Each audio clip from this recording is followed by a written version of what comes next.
Saudações a todas e todos. É com muita satisfação que apresentamos o webinar Finanças Sustentáveis, Instrumentos para Alavancar a Agenda ESG na América Latina. Esse evento online é uma realização do portal Integridade ESG em parceria com o Bradesco. Eu sou Karen Garcia, jornalista e especialista em sustentabilidade e farei a moderação desse webinar que reúne referências do mercado de finanças sustentáveis. O portal Integridade ESG é editado pela Insight Comunicação e é uma iniciativa voltada à disseminação de informações sobre as melhores práticas socioambientais nas empresas e instituições brasileiras. O veículo reúne desde 2022 os principais atores do mercado ao redor de discussões relevantes para a agenda de sustentabilidade no país.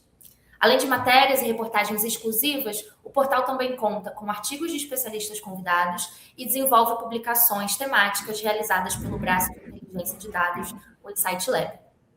Desde 2023, o grupo realiza o Anuário Integridade ESG, que é uma iniciativa que avalia, reconhece e dá visibilidade às práticas ambientais, sociais e de governança das principais empresas que atuam no Brasil. Hoje, iremos discutir a experiência brasileira dentro da agenda ESG, as referências e boas práticas na região e os instrumentos disponíveis para alavancar as soluções para os desafios ambientais, sociais e climáticos. Eu gostaria de dar as boas-vindas e agradecer a participação de Fabiana Costa, que é Head de Sustentabilidade do Bradesco, Maria Eugênia Taborda, que é Head of Regional Coordination and Membership da UNEPA-FI, Guilherme Teixeira, sócio de Finanças Sustentáveis na RM, Consultoria Global de Sustentabilidade. E muito obrigada pela disponibilidade para contribuir com essa discussão. Obrigada, Karen. É um prazer participar do webinar com todos vocês. Muito obrigada. Bom, as finanças sustentáveis deixaram de ser uma agenda de intenção para se tornarem um eixo central das decisões econômicas e financeiras. A crise climática já impacta as cadeias produtivas, os investimentos e a infraestrutura, e exige respostas rápidas e estruturadas para todos os setores, né? E, sobretudo, capital em escala. Nesse cenário, o Brasil ocupa uma posição estratégica. No ano passado, tivemos a realização da COP30 em Belém, reforçando o protagonismo do país na agenda climática e evidenciando que a transição passa necessariamente pelos países em desenvolvimento. O desafio agora não é mais o compromisso, mas o financiamento e implementação. A COP da Amazônia alavancou ainda mais a discussão sobre financiamento, mitigação e adaptação climática no país. Nós tivemos a criação do Fundo Florestas Tropicais para Sempre, o TFFF, que inaugurou um novo modelo de financiamento para a conservação das florestas. Enquanto instrumentos como o EcoInvest e estruturas de blended finance ampliam a capacidade do sistema financeiro de conectar capital a projetos sustentáveis. Em paralelo, a gente observa o amadurecimento do mercado brasileiro de dívida ESG e a evolução regulatória, aproximando a estratégia climática e o acesso a capital. Nessa linha, eu gostaria de iniciar a interação desse webinar convidando a UNEPA-FI para trazer um contexto amplo sobre essa agenda e comentar um pouco sobre a perspectiva global, né? O que mudou estruturalmente no sistema financeiro nos últimos anos para que o financiamento climático se tornasse uma agenda estratégica. Marô, por gentileza, gostaria de convidar para trazer sua percepção sobre o tema. Obrigada, Karen, e obrigada aí pelo convite de estar aqui com vocês nesse webinar. E respondendo assim a sua pergunta, eu acho que a grande mudança estrutural é que a gente saiu da agenda ideológica e a gente foi para o reconhecimento que o clima, ele sim representa um risco sistêmico para o setor financeiro, mas também para as nossas economias de forma mais ampla, né? Eu acho que quando a gente vê, por exemplo, os eventos extremos aqui que acontecem aqui no Brasil e todas as perdas econômicas e os impactos também na vida das pessoas, não há dúvidas, né, do risco que isso traz. Quando a gente olha mudanças nos microclimas que a gente tem, o impacto na agricultura, também é mais uma evidência de como esses riscos agora são riscos reais que podem sim gerar instabilidade nacional e até global. Acho que além disso a gente vê vários movimentos, né? Por exemplo, é o NGFS, que é uma rede de reguladores financeiros que buscam estudar como é que as questões climáticas impactam o sistema financeiro, ou o IFRS, que é uma norma internacional de relatório financeiro que incorpora agora as questões de sustentabilidade e mudanças climáticas, influenciando regulações de todo mundo. A gente tem mais de 40 países já incorporando isso nas suas regulações. E a gente vê, né, as instituições financeiras avançando. Eu acho que o segundo ponto é a escalada sem precedente dos fluxos de financiamento climático. A gente vê, né, números enormes, né, de trilhões que estão sendo direcionados para as questões climáticas, e aqui, obviamente, no Brasil, da vanguarda, com o sucesso aí do EcoInvest, além de toda a inovação dos mecanismos financeiros que também acontecem na agenda privada. E eu acho que o último ponto que eu destaco é toda essa discussão que está acontecendo globalmente sobre as reformas da arquitetura financeira global. Então, o ano passado aconteceu o Finance for Development, onde a gente tinha ali governos e setor privado buscando entender como é que é essa articulação, como é que esses capitais se juntam, qual é o papel das instituições multilaterais, né, dos bancos de desenvolvimento, de forma a reorientar os fluxos financeiros, a reformar mercados, políticas públicas. Por exemplo, como é que as dívidas dos países também estão conectadas às metas de sustentabilidade, ou seja, criando condições estruturais de longo prazo para a gente ter investimentos em larga escala para poder chegar num mundo com menor risco, mas também com melhor qualidade de vida para as pessoas. Perfeito, Marô. Muito obrigada pelo contexto, por essas atualizações. Eu acho que, sem dúvidas, todos esses pontos eles são muito pertinentes e é um bom direcionamento para analisar a agenda. Considerando esses aspectos, Fabiana, eu queria que você comentasse um pouco, né, nesse cenário, dos desafios e oportunidades para as companhias acessarem o capital sustentável para projetos de sustentabilidade.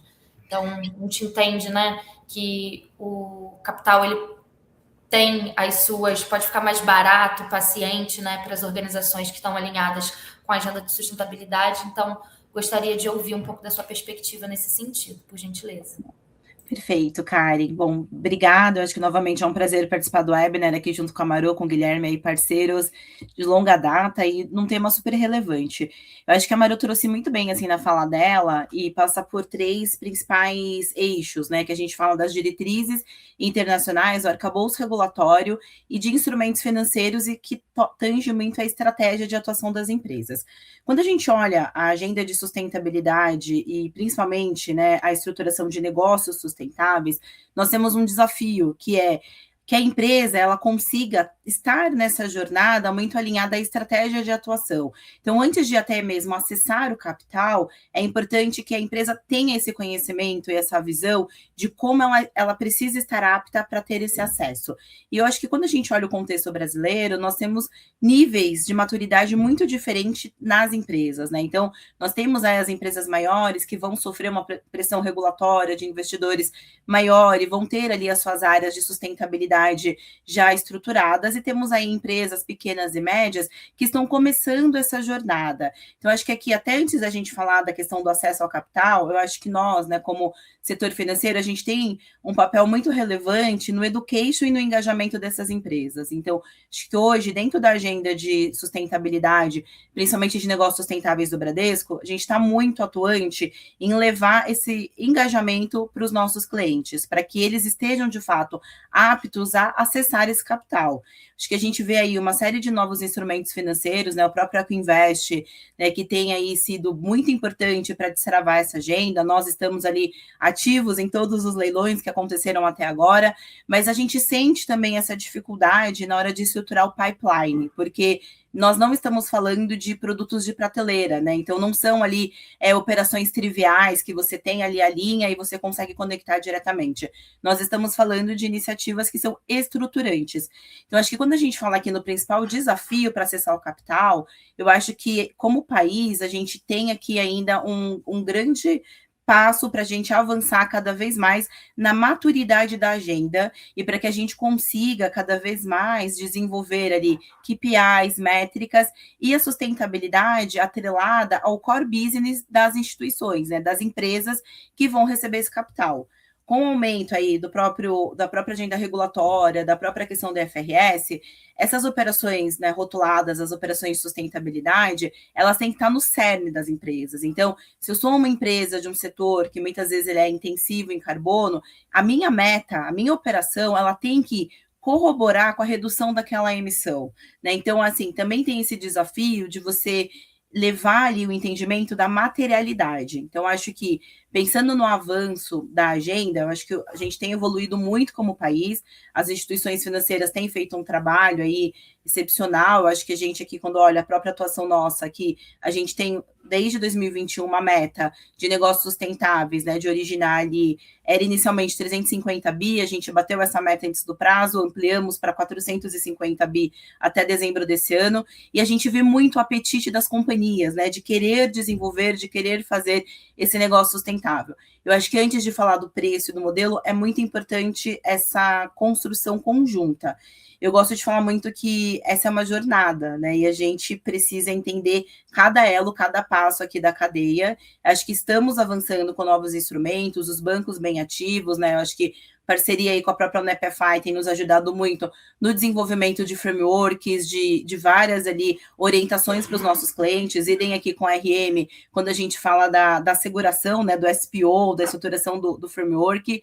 Então, acho que a gente tem avançado no education, mas ainda precisamos avançar mais, e acho que o grande desafio é isso, a gente conseguir desmistificar o conceito de uma operação rotulada, que ela tem que estar realmente conectada ali ao core business da empresa e realmente agregar esse diferencial competitivo do setor. Então, acho que tem aí essa grande oportunidade. É um desafio, mas também uma grande oportunidade. E os instrumentos financeiros estão aí, né? É o Elk Invest, são as possibilidades de estruturação de bonds, os próprios loans rotulados. Então, acho que tem muita coisa na mesa e o desafio é a gente conectar a demanda e a oferta, né? Então, o interesse ali da empresa ou desenvolver o interesse dela com o que o setor financeiro pode ofertar. Obrigada, Fabiana. Acho que, com base nas suas considerações, eu vou direcionar para o Guilherme, pedindo para ele comentar um pouco da experiência da RM nessa agenda de auxiliar, apoiar e tanto as organizações quanto as instituições financeiras, né? Comentar um pouco do aprendizado dos últimos anos, e estou entendendo que a fala sobre as regulações ela vem de maneira muito transversal na fala de vocês.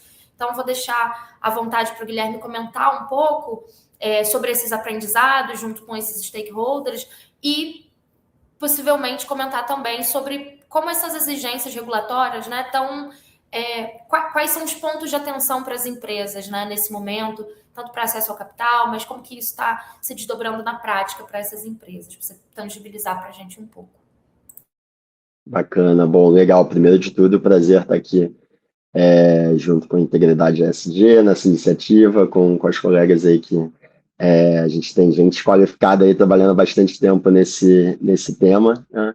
E eu vou buscar na resposta a sua pergunta, Karen, conectar com o que a Fabi e a Maru trouxeram, né? Acho que tem um ponto que ajuda a entender bem, que eu gosto bastante, que é mencionar essa arquitetura financeira, né, que a Maru trouxe, né? Então, se a gente está querendo construir algo, né, que é sustentável, a gente precisa ter os elementos para isso, né? Como os elementos vão estar organizados para que a gente construa aí projetos sustentáveis, para que a gente tenha sociedades menos desiguais, com melhor interação com os recursos naturais, conseguindo ser resiliente às mudanças climáticas, mitigando em parte também essas mudanças climáticas. Então, tem uma série de elementos que fazem parte dessa arquitetura, e eu diria que os elementos ajudam a orientar, pensando nas empresas, né, que foi a sua pergunta, a orientar as empresas com relação a um olhar de riscos,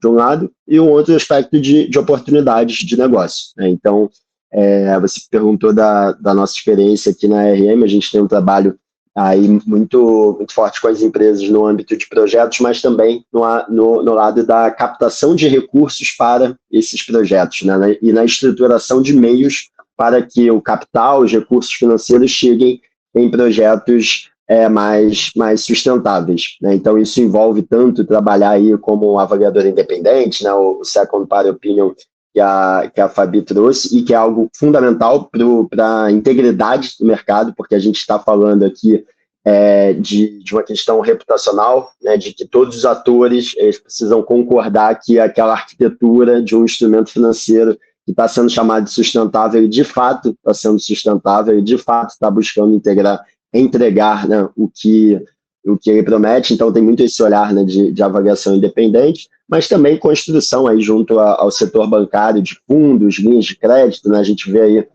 os bancos muito ativos em conseguir cada vez mais ter formas de implementar suas metas, né? Então o Bradesco tem metas de financiamento sustentável, né? E tem instrumentos para isso. A gente vê o setor bancário, o setor financeiro se movimentando como um todo, e isso tem um olhar muito de oportunidade, né? Oportunidade de negócio que para as empresas são possibilidades de captar recursos para lidar com os desafios sociais, ambientais e climáticos. E aí se conecta com a outra dimensão que eu comentei, que é a de riscos, né?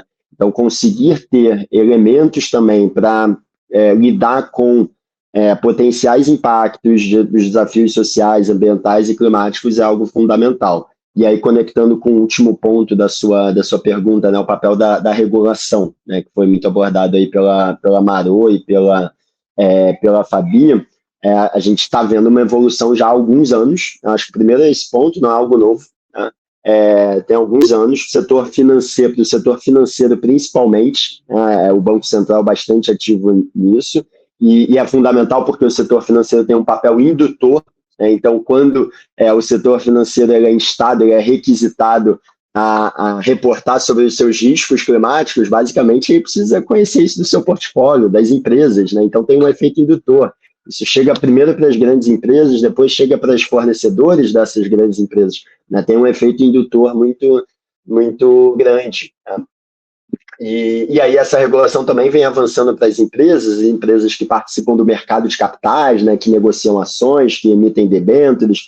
E aí a gente pode mencionar aqui, colocar, né, nomes, né, o IFRS, recente, aí, que a gente teve a elaboração desses dois padrões, o IFRS S1 e S2, né, que basicamente eles trazem o ESG, trazem os aspectos de sustentabilidade para o reporte financeiro, né, e aí bancos, empresas são requisitados a reportar sobre quais são os potenciais impactos financeiros de questões de sustentabilidade e clima, e como estão gerindo isso, né? Então, e aí acho que o grande ganho aqui que a gente pode ter como sistema, né, como setor empresarial, setor público também nessa agenda, é harmonizar um pouco melhor a linguagem, né? A linguagem de como a gente está falando de gestão de riscos e também gestão de oportunidades, trazer valores para isso, né? A gente está falando de relatório financeiro, então é importante trazer valores, e aí nesses casos não existe narrativa, né? Eu costumo falar, não tem narrativa que resista a cálculos, né? Claro que os cálculos sempre têm suas premissas,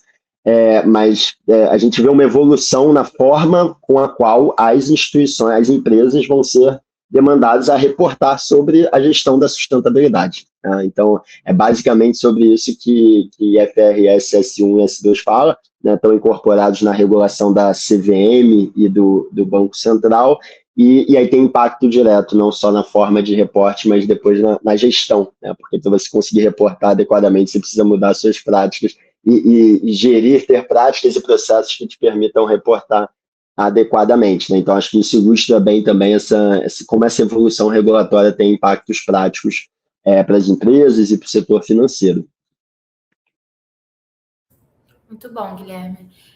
Fabiana, nessa linha, assim, que mudanças vocês, né, do lado do setor financeiro, vocês já observam, né, do ponto de vista dessa jornada, né, dessa visão de maturidade das empresas nas interfaces com o banco, por exemplo, né? Como que tem sido na prática esses desdobramentos, né? O avanço dessa maturidade para as companhias? Não, legal. E até pegando um gancho aqui e ouvindo o Gui falar, né, vai passando ali um filme na cabeça, porque esse grupo aqui, inclusive, assim, lá atrás, antes de falar de FRS, a gente já falava de TCFD, né, que é a Força Tarefa Climática, que parte do que é hoje o S2 da UFRS bebeu muito na fonte da TCFD. E aqui a gente está falando, sei lá, de 5 anos, 6 anos atrás, assim, quando a gente começou a discutir esse reporte climático muito inicial, assim, aprendendo muito aqui, né, com os parceiros, e isso lá atrás. Então, acho que quando a gente pensa, né, nesse arcabouço regulatório, os bancos, de fato, eles vêm na vanguarda dessa agenda, acho que o Gui trouxe super bem, assim, né, então, desde 2014 ali, quando o Banco Central começou, né, a trazer ali a política de responsabilidade socioambiental, e depois em 21 inseriu ali a questão de responsabilidade climática junto, né, a PRSAC, a gente vem evoluindo e aprendendo muito nessa agenda, né? Eu acho que é uma agenda de aprendizado contínuo. E quando a gente fala dos nossos clientes, eu sinto muito isso, né? Essa via de mão dupla, porque como setor financeiro atuando na economia real, não adianta eu ficar presa a uma teoria sem aplicar isso na prática, sem levar isso para os meus clientes. Então, ao longo dessa jornada, a gente vem aprendendo muito, né? Então, acho que um primeiro passo que o Bradesco deu lá em 2019 foi começar a calcular as emissões financiadas. Então, a gente foi aqui protagonista quando a gente começou a olhar, poxa, pensando em impacto do setor financeiro, não é a minha emissão operacional, é a minha emissão financiada. E ali a gente começou a fazer o cálculo da nossa carteira de crédito, né, e olhando ali quais eram as emissões dos nossos clientes, e depois aderindo ali à metodologia do PICAF. E por que eu trago nessa contextualização? Porque foi aí que a gente também começou a se aproximar dos nossos clientes. Porque quando a gente foi fazer o cálculo das emissões, a gente falou assim, nossa, né, pouquíssimas empresas têm os seus inventários de gás de efeito estufa. E esse cenário, ele não mudou muito ao longo dos últimos anos, né? Então, se a gente for pegar aqui a base do GHG Protocol de 2025, a gente tem ali mais ou menos 670 empresas que reportam seus inventários de gás de efeito estufa. Quantas empresas nós temos no Brasil, né? Então, acho que diante do contexto e quando a gente começa a fazer gestão baseada em dados, a gente também começa a se aproximar e levar isso muito mais forte, mais frequente para os nossos clientes. Então, o que a gente sente? Um interesse muito grande, uma vontade grande das empresas, de fato, de aderirem a essas práticas, de começarem a calcular os inventários, mas também como, né, as grandes empresas, as médias e as pequenas, têm as suas dificuldades. Então, fazer um inventário, você precisa de time, você precisa de entendimento. Então, acho que nós, assim, como grupos técnicos, como área de sustentabilidade, a gente também tem muito esse desafio de traduzir isso, né? Então, não necessariamente você vai falar com uma empresa, você está falando com um especialista de sustentabilidade. Você está falando muitas vezes com um financeiro, com um CEO. Então, como que você leva isso traduzindo para o que ele entende, que é recursos financeiros? Então, acho que o IFRS, ele vem também para facilitar esse entendimento, essa tradução. Então, pensando assim em avanços, eu acho que a gente tem visto, sim, o avanço das empresas na melhoria de reporting, começar a executar ali o seu inventário, mesmo que ainda não esteja num estágio de imputar na ferramenta do GHG Protocol, a gente já vê as empresas utilizando várias calculadoras. A gente tem feito aqui no Bradesco alguns eventos de engajamento e também disponibilizando calculadoras ali para que os clientes consigam fazer, né, o seu primeiro teste de inventário, o seu primeiro exercício, e a gente tem visto essa adesão. Então, acho que tem essa vontade, é uma agenda complexa, né, para você traduzir. Então, você hoje, com o IFRS, você traz as informações de sustentabilidade no mesmo patamar das informações financeiras, sendo que as financeiras, você já está há muitos anos reportando isso, já está acostumado, e as de sustentabilidade, muitas empresas estão tendo que desenvolver. E isso tudo começa a trazer uma transparência e também uma padronização, né? Então, acho que também é uma outra dificuldade para nós aqui, como bancos, a gente consome muito as informações das empresas, sejam seus relatórios, né, sejam seus inventários, e quando não existe essa padronização, também dá muito trabalho. Então, a gente tem uma dependência de nivelamento grande, e à medida que a regulação ela vem, ela também vai trazendo essa padronização. Mas eu falei isso na minha primeira fala, mas eu continuo reforçando. Eu acho que mesmo com a regulação, a gente precisa muito trabalhar o nivelamento do conhecimento de todas as empresas no Brasil. Então, acho que ter webinars, ter treinamentos, ter mais capacitações, ela é importante, e a gente tem bastante essa responsabilidade aqui no Bradesco. Então, acho que parte da nossa atuação estratégica é fazer esses workshops, é levar, mas isso precisa ser contínuo, né, para que a gente consiga chegar ali no nível de excelência, e à medida que as empresas também tenham esse reporte mais padronizado, isso facilita muito ali, quando a gente vai fazer um cálculo de emissão, quando a gente vai fazer uma operação ali estruturada, acho que como o Gui trouxe, né, quando a gente vai fazer a emissão de um bond ou de um LOA com rotulagem SG, gente, assim, são meses de trabalho, né, então é sentado junto ali com a empresa, desenhando e estruturando cada etapa desse framework. Se essa empresa ela já está ali atendendo os requisitos regulatórios, se ela já entrou nessa jornada, nossa, metade do caminho ele está pronto, né? Então a gente também consegue acelerar mais essas emissões e ser também mais assertivo. Mas eu acho que eu vejo com muito bons olhos, né? Eu acho que a gente vive um momento que nós aqui, como pessoas de sustentabilidade, né, desejou muito que, de fato, as informações, elas tenham o mesmo peso, porque a agenda de sustentabilidade é uma agenda de negócios, é uma agenda que a gente está trabalhando ali riscos, oportunidades, e quanto mais nós fizermos gestão com base de dados, mais sucesso a gente vai ter, seja para alavancar o desenvolvimento sustentável, ou seja para mitigar riscos. Perfeito. Acho que você levanta uma bola muito boa para Maria Eugênia, né? Principalmente nessa agenda de capacitação, de education dos atores. E aí eu queria pedir um pouco, assim, para a Marô comentar como que é a percepção, né, regional do Brasil, na perspectiva dos instrumentos financeiros que estão em alta, né? Todos os exemplos que foram citados aqui, e a agenda de financiamento climático e capital direcionado para projetos de sustentabilidade é percebida e comparada com outros países, né? Então, como que a experiência brasileira, ela se aterriza na região, né, aqui da América Latina, mas também como é percebida para outros players relevantes do mercado em outras regiões do planeta. Vou contar uma curiosidade. Vou começar assim. Qual é a percepção? O ano passado, a gente teve a nossa Regional Roundtable Europa em Bruxelas.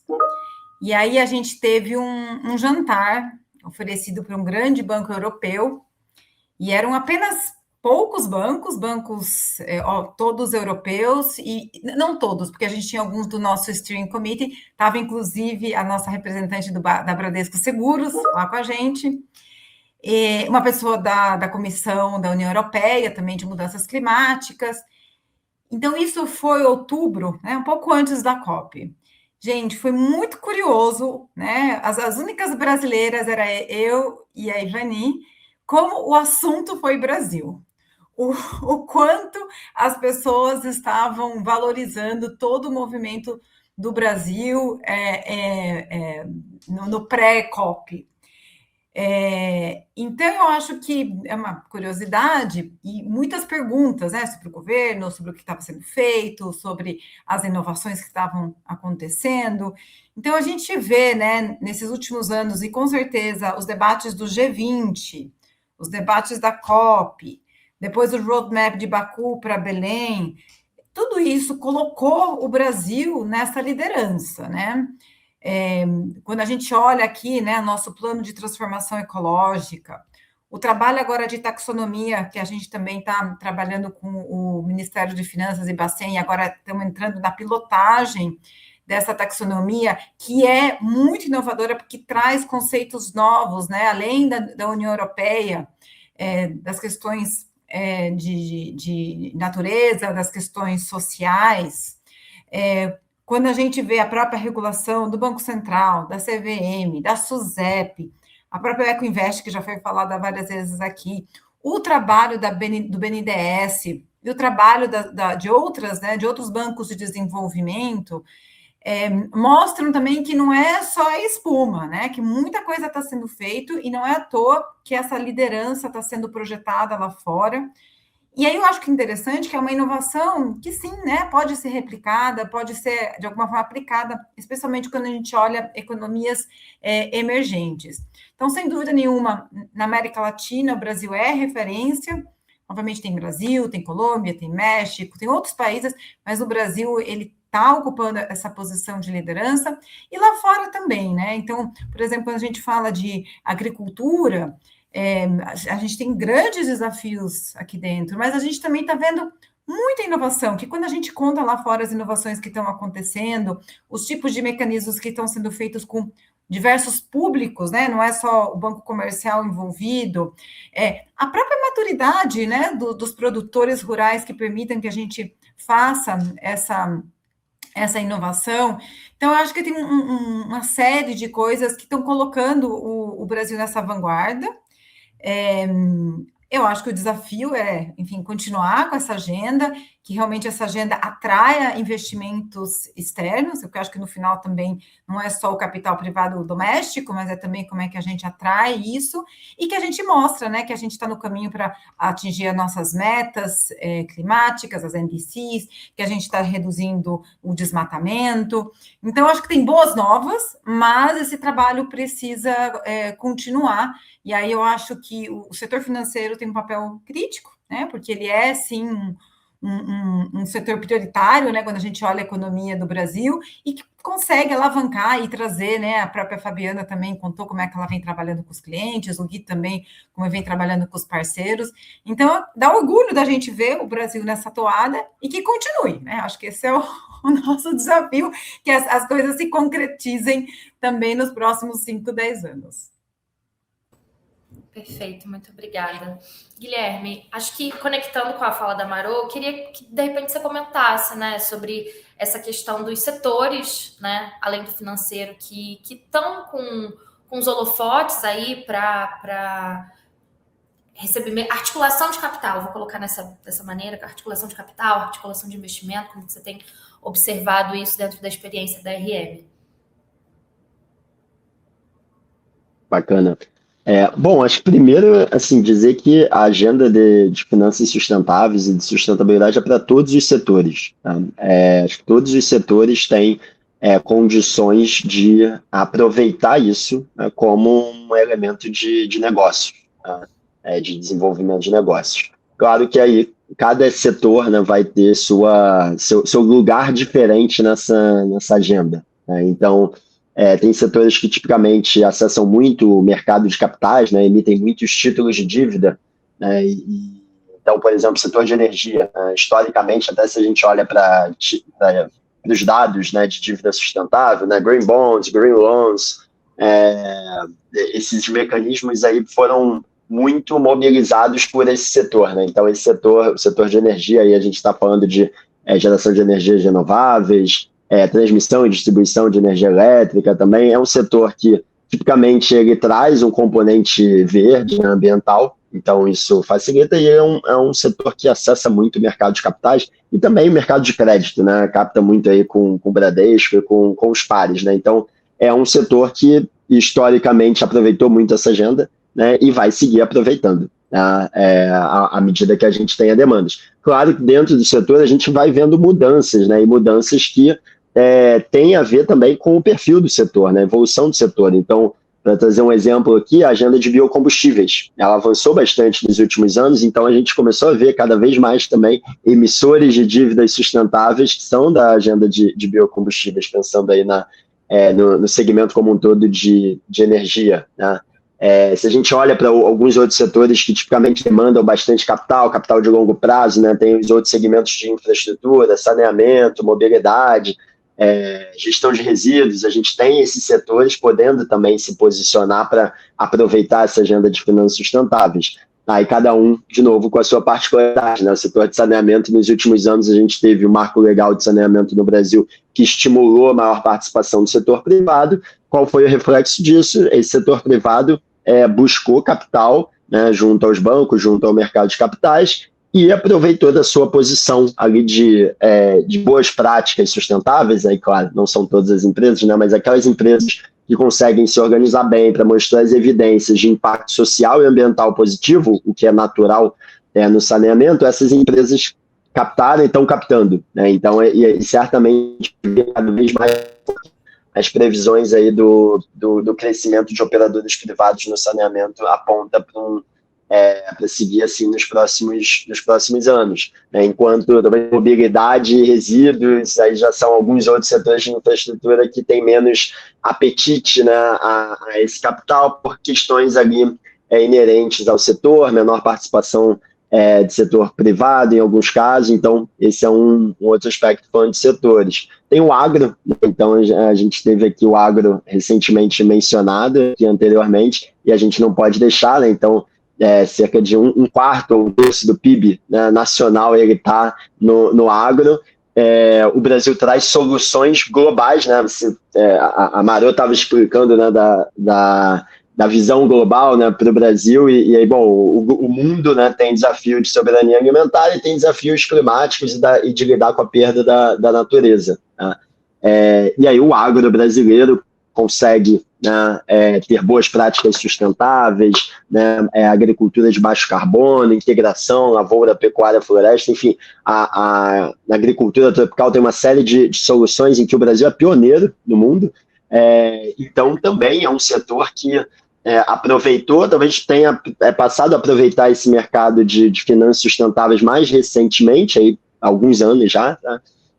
Mas pode certamente aproveitar cada vez mais, né? Então a gente viu o EcoInvest, que foi mencionado recentemente, tendo chamadas destinadas aí à agricultura, e o EcoInvest envolve tanto capital público, capital privado dos bancos e atração de capital internacional, né? Então a gente vê como um setor aí, uma evidência de um setor que é ganhador e tem seu espaço nessa agenda de finanças sustentáveis, né? Então diria que todos os setores têm seu espaço nessa agenda, cada um com as suas particularidades.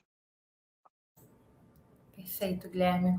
É muito valioso ouvir a percepção de vocês sobre, enfim, essas experiências, né? E também ter a perspectiva de diversas atuações, né? Tanto de uma instituição financeira, consultoria, uma agenda, uma instituição multilateral também. Eu acho que isso vai muito ao encontro, né, da missão do portal de discutir temáticas, trazer diálogos e costurar um pouco dessas reflexões, né? Então, eu queria ouvir a Fabiana, né, checar se ela tem algum comentário, né, sobre essa temática, né, digamos assim, das tendências, né, em finanças sustentáveis de acordo com os setores, e convidar também para a gente trazer uma reflexão, se encaminhar para o fim, e trazer uma reflexão, né, sobre como essas práticas elas aterrizam, né, na missão, né, de atingimento das metas, na missão de adaptação e mitigação climática também. Ótima pergunta. Eu acho que as tendências, né, a gente que foi falando ao longo aqui do webinar, eu acho que são muitas. Mas eu acho que o principal ponto é a gente, por muito tempo, as finanças sustentáveis, a sustentabilidade, ela foi tratada como se fosse algo apartado, né, da principal estratégia de negócios dos setores. Eu acho que toda essa mudança que a gente vê agora, seja ela regulatória ou a oferta de novos instrumentos financeiros, ela vem justamente para deixar claro que, gente, isso é cerne, né? Isso tem que estar no centro ali da estratégia de seja qualquer setor, do financeiro ou de um outro setor. Então, acho que para mim, assim, a principal tendência é a gente conseguir, de fato, trabalhar isso muito conectado à estratégia central dos setores, porque assim a gente vai conseguir ter métricas, ter as operações rotuladas ali, endereçando, de fato, uma agenda de desenvolvimento sustentável, acho que uma agenda de redução das emissões. A gente fala muito sobre uma economia de baixo carbono, né? Então, o setor financeiro, ele não vai fazer isso sozinho, né? A gente atua na economia real. A UNEP-FI vai fazer os engajamentos, mas é muito importante que as empresas elas também façam ali a sua lição de casa, que elas façam adesão, e a RM ali também com todo o arcabouço de atuação apoiando tudo isso acontecer.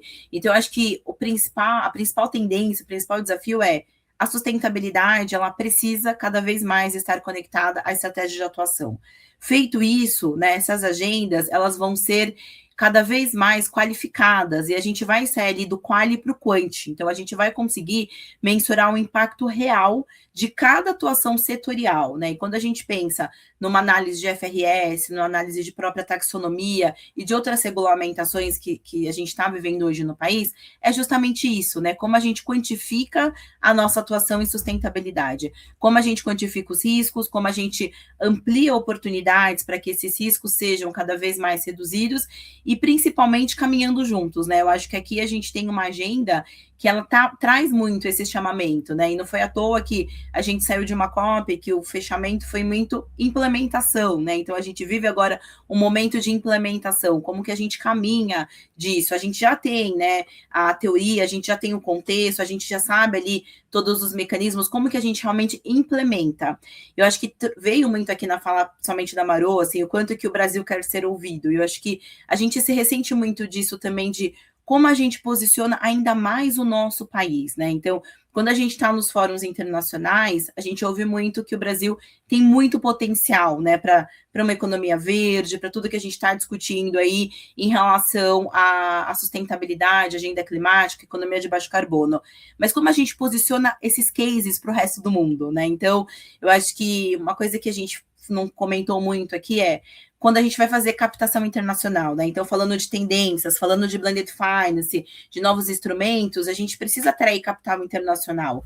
E quando a gente vai atrair capital internacional, é claro, assim, nas discussões, quais são os KPIs, quais são as métricas, e muitas vezes não necessariamente eles conhecem as principais métricas e tendências do Brasil. Então, como que a gente leva, né, para fora, mostrando que o nosso agronegócio, ele tem um diferencial, né, que quando a gente olha até uma carteira ali de microempreendedor, ela é muito relevante para o Brasil, e isso não vai existir em outros contextos, né, de outros países. Então, acho que a gente precisa também, olhando essas tendências, olhando o desenvolvimento dessa agenda, tornar a sustentabilidade cada vez mais quanti e mostrar esses cases de sucesso para o resto do mundo, para que a gente possa cada vez mais atrair capital e sim ter essa agenda desenvolvimentista, né? Mostrar que a gente está sim na década da implementação, nós temos muitos cases, a gente tem muita coisa acontecendo e dá para a gente ser sim uma referência para o mundo de como a gente está implementando uma agenda de finanças sustentáveis.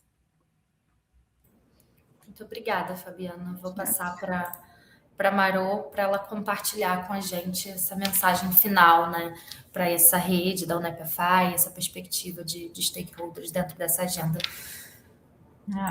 Eu acho que quando a gente olha, nós como sociedade, né, a gente quer negócios responsáveis, né, negócios que, obviamente, sejam lucrativos, mas que, ao mesmo tempo, sejam responsáveis. A gente quer uma economia inclusiva, né, então, inclusive no conceito mais amplo da palavra, né, de diversidade, de povos indígenas, de diferentes classes socioeconômicas, enfim. E a gente quer resiliência, a gente quer, né, uma economia resiliente, a gente quer a nossa infraestrutura resiliente, a gente quer uma sociedade resiliente. E essa agenda de sustentabilidade, ela vem nos ajudar nessa direção. E no final, para o Brasil, isso é competitividade, né? É isso que vai trazer também, não só o bom para nós como nação, mas a competitividade do Brasil nesse contexto mais amplo. Quando a gente está vivendo um mundo bem polarizado, e eu, nesse meu papel agora global, eu estou impressionada de ver, por exemplo, como as coisas estão caminhando na Ásia, né? O quanto também essa regulação, o quanto dinheiro está indo para energia renovável, para uma infraestrutura mais verde, e mesma coisa na Europa. Então, eu vejo com muito bons olhos, né, todos esses movimentos que estão acontecendo e o potencial que o Brasil tem de se posicionar mais do que no tema específico, mas como um Brasil competitivo, né? Um Brasil que a gente tenha esse orgulho. Acho que, infelizmente, a gente está mais lento do que a gente gostaria, por N motivos, mas, sem dúvida, é uma agenda sem volta, né? Eu acho que a regulação, obviamente, acelera tudo isso, mas acho que a consciência da gente como consumidor, dos investidores, da sociedade como um todo, nos alavancam. Então, mesmo lento, espero que a gente continue e que isso traga competitividade para o Brasil. Obrigada, Maru. Guilherme, por favor. Suas considerações finais. Sim. Acho que aqui para complementar, né, e evitar repetir o que a Maru e a Fabi trouxeram, acho que vale a pena trazer o que a gente já tem hoje para avançar, né? Uma reflexão sobre isso. O que a gente tem de recursos habilitadores, né, que nos habilitam a avançar. Então, a gente passou por vários aqui, né? Então, durante muito tempo, a discussão de sustentabilidade e finanças sustentáveis falava muito sobre a gente não tem regulação suficiente para isso. Bom, a gente avançou. A Fabi trouxe aspectos que eram voluntários viraram regulação, o caso da TCFD, né? Isso não está só para o setor financeiro, está para as empresas também. Então, a regulação avançou. A gente tem alguns instrumentos financeiros inovadores, né, que são necessários para lidar aí com desafios, né? Você precisa de inovação, então a gente tem alguns, né? Isso precisa avançar? Precisa, mas a gente tem o chamado blended finance, né, que a gente fala tanto, né, a mistura de capitais. A gente tem um caso clássico, que é o EcoInvest, né? Ele é blended finance, então a gente tem isso, né? E isso me lembra um outro ponto, coordenação entre governo, setor público e setor privado. A gente precisa disso para a agenda de sustentabilidade e finanças sustentáveis. E a gente tem o caso do EcoInvest, né, que é basicamente isso, tem a taxonomia sustentável brasileira, que é isso, envolver ali o setor privado, o setor governamental, né, o governo trazendo alguns sinais, coordenando os esforços do país, e a gente precisa de capital também, claro, e aí eu acho que a Fabi e a Maru trouxeram os pontos que destacam como a gente tem como país uma posição privilegiada, né? Porque assim, tem alguns tipos de impacto social, ambiental, que um estrangeiro, um investidor estrangeiro, ele só vai achar no Brasil, tá? Então, você conseguir ali ter um financiamento, né, microfinanças, né, você só vai conseguir aquilo em alguns países, poucos países, e o Brasil é um deles. Retorno também, né? A gente tem taxas de juros altas, então tem no mundo mais maduro, né, países mais maduros, economias mais consolidadas, você não consegue essa taxa de juros, esse retorno que você consegue no Brasil. Demanda de capital também, né? A gente tem infraestrutura enorme, muitos desafios de infraestrutura a serem solucionados, tem muita coisa de habitação, muita demanda de capital, de projetos, né? E os nossos projetos no Brasil são enormes, né? Rodovias gigantes, linhas de transmissão gigantes, ferrovias gigantes. Você não vai encontrar isso em vários outros países do mundo, né? Então, assim, tem aspectos que trazem um apetite, né, de atração de capital estrangeiro para o país, porque, como a gente viu aqui, né, é necessário, né, para complementar aqui os recursos que a gente tem no Brasil. A gente tem uma regulação melhor, né, que eu comentei, a gente tem alguma inovação e a gente tem também, infelizmente, né, os riscos se materializando cada vez mais, né, riscos climáticos, né, então essa percepção, esse convencimento de quem não é muito da agenda, né, essa educação de que, bom, de fato, riscos climáticos, riscos da perda de natureza, de biodiversidade, riscos sociais, eles são riscos financeiros, isso, infelizmente, está cada vez mais tangível. Então, assim, acho que todos esses aspectos que eu trouxe aqui ajudam a indicar que a gente tem um bom caminho pavimentado e condições habilitadoras para avançar nessa agenda e para que o Brasil consiga, né, ser mais competitivo, e isso envolve a gente ter um avanço na agenda de sustentabilidade. Muito obrigada, Guilherme. Adorei a expressão anotada. Obrigada pela reflexão de vocês. Eu aproveito para convidar quem está assistindo esse webinar a acompanhar os canais do Integridade SG, tanto no site, nossa newsletter e os perfis nas redes sociais. E agradeço mais uma vez a participação dos nossos especialistas, referências, né, nessa agenda. E parabenizo também por todo o trabalho que vocês desenvolvem, né, nas suas respectivas posições e organizações ao longo desses últimos anos, que é inegável, né, que contribui para a estruturação da agenda, para a estruturação do mercado e para o avanço, né, dessa temática na América Latina. Muito obrigada, tenham todos uma ótima semana e obrigada pela participação. Muito obrigada, Karen. Nós que agradecemos.